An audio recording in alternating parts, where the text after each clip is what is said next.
Okay, ladies and gentlemen, mimi naitwa Gerald 24, motivator and content creator. Leo nimekuja na topic inaitwa law above the youth.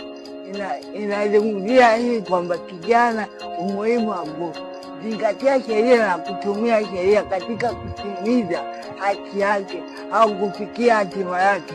Hiyo inamsaidia hata kijana yeye aweze kufikia katika pale anapotaka bila kuvunja, bila kwenda tofauti na utaratibu wa sheria.